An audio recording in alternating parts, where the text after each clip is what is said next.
Have you ever just stood at the edge of the ocean?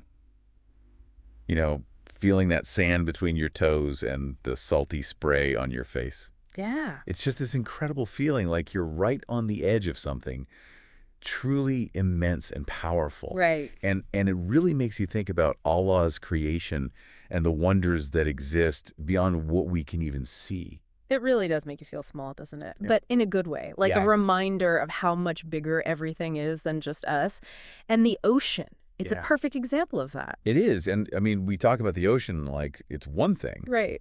but there are actually 5 oceans. Yeah. Each one totally unique. Each with its own. Right. We've got the Pacific, which is so vast it covers more area than all the land on Earth combined. Wow. Then there's the Atlantic, the Indian, the Arctic, and the Southern Ocean. And each of these oceans has its own story to tell. Oh, yeah. The Pacific, for example, is home to the Mariana Trench, the deepest point on Earth. It's so deep that if you placed Mount Everest inside it, the peak wouldn't even reach the surface. Subhanallah. That's incredible. It's hard to even fathom something that deep. Yeah. And to think about all the creatures that must live down there Right. in complete darkness. Right. It's well. truly mind-boggling. It is. And it reminds us that even with all of our scientific advancements, we've only explored a tiny fraction of the ocean. Yeah. There's so much more to discover, so many secrets still hidden beneath the waves. And, you know, the Quran, even centuries ago, spoke about these ocean wonders in such beautiful and poetic language.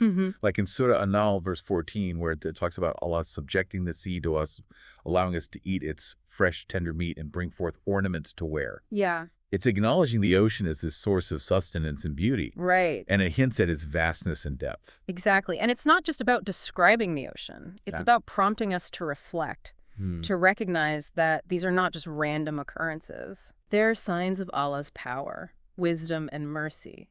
And it's amazing how these verses can still evoke a sense of awe and wonder in us today, Yeah. just as they did for people centuries ago. It's like they connect us to something bigger than ourselves, something timeless and profound. And that feeling, that sense of awe, Yeah. it's not just about the size or depth of the ocean. It's about the incredible diversity of life within it. Think about it, from the tiniest plankton invisible to the naked eye to the massive blue whale, the largest animal on Earth. Wow.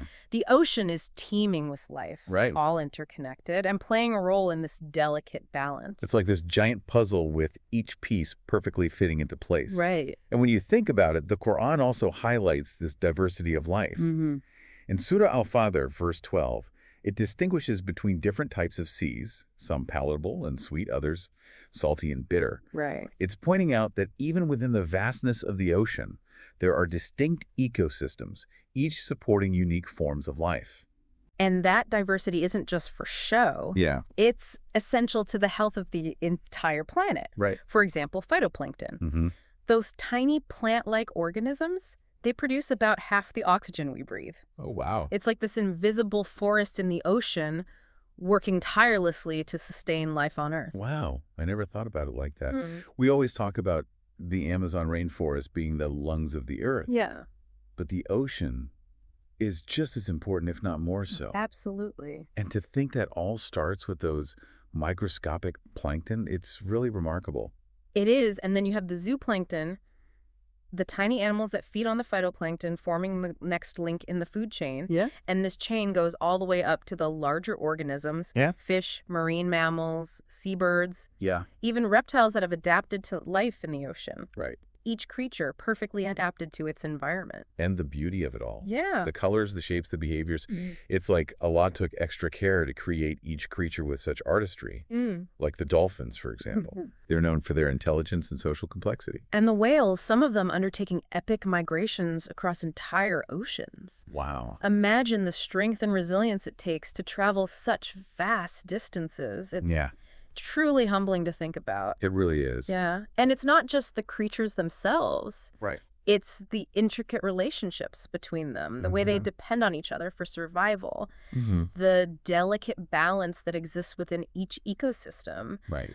It's a testament to Allah's wisdom and the interconnectedness of all things. It really makes you appreciate the complexity of Allah's creation, doesn't it? It does. But I have to admit, sometimes I find myself taking the ocean for granted. Yeah. I mean, it's just always been there. Right. This vast expanse of blue. I understand it's easy to forget how vital the ocean is to our lives. Yeah. I mean, we rely on it for so much, Right. from the air we breathe Mm-hmm. to the food we eat. It's true. And it's not just about our physical needs. The ocean has always played a significant role in human culture and spirituality as well. Absolutely. Think about all the stories and myths that have been inspired by the sea. Mm-hmm. Tales of mermaids, krakens, lost cities beneath the waves.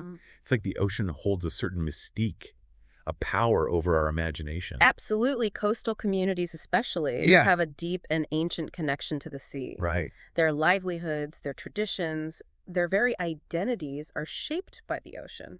And yet, for all that we take from the ocean, all that it provides for us, Yeah, we often fail to give back in return. it's true. In fact, our actions are putting immense pressure on marine ecosystems, Yeah. threatening this beautiful balance that Allah has created. Mm-hmm.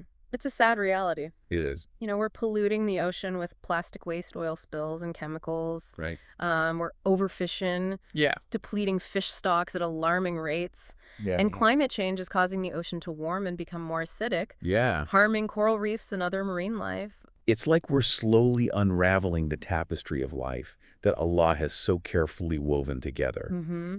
And it makes me think about the concept of Khalifa, Right. the idea that we as humans have a responsibility to care for Allah's creation. Yes. We're not just here to take and consume. Right. We're here to protect and preserve. Exactly. And that responsibility is even more profound Yeah.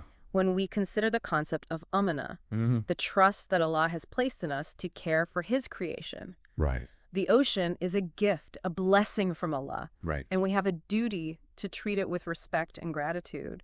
The Quran reminds us of this duty time and again. It does. In Surah Al-Araf, verse 31, it cautions against wastefulness, saying, "Eat and drink, but waste not by excess, for Allah loves not the wasters." Right. And in Surah Al-Araf, verse 56, it warns against corruption on earth, Mm-hmm. which includes harming the environment.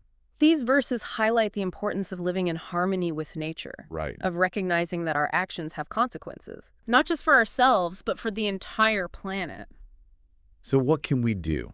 Is there any hope for our oceans? I mean, the challenges seem so overwhelming sometimes. There is always hope, Yeah. but it requires a shift in our mindset, a change in our behavior. Right. We need to move away from a culture of exploitation Yeah. and towards a culture of stewardship. And that starts with each one of us, right? Making conscious choices in our daily lives. Absolutely. We can reduce our use of plastic, choose sustainable seafood, conserve water, Yeah. and support organizations that are working to protect marine environments.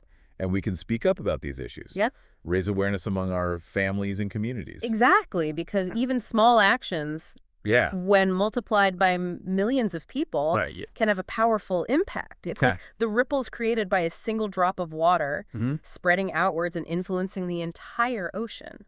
It's inspiring to think about the difference we can make when we work together. And there are already so many initiatives underway that are giving me hope, Yeah. like the creation of marine protected areas, for example. Yeah. MPAs are like national parks for the ocean. Okay. They're areas where human activities are restricted or prohibited to protect marine ecosystems. Right.